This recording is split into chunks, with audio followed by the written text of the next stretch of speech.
கனடாவில் நம்ம பண்ணுற இன்வெஸ்ட்மெண்ட் வந்து சேஃபா அப்படின்னு கேட்டிங்கன்னா, அது 100% சேஃப் தாங்க. எப்படின்னு கேட்டிங்கன்னா, இப்போ நம்ம ஒரு ETF எக்ஸ்சேஞ்ச் ட்ரேடட் ஃபண்ட் நேற்று போட்ட வீடியோவில் சொன்ன மாதிரி இப்போ கோல்டு ETF நீங்கள் வாங்குறீங்க.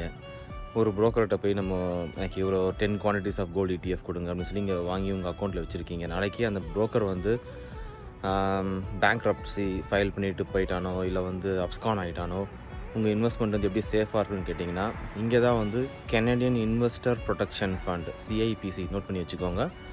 இவங்க உள்ளே வராங்க. ஸோ நீங்கள் வாங்குகிற எல்லா ETFுமே புரோக்கர்கிட்ட இருக்காது. அது வந்து அந்த CIPC கிட்ட தான் இருக்குது.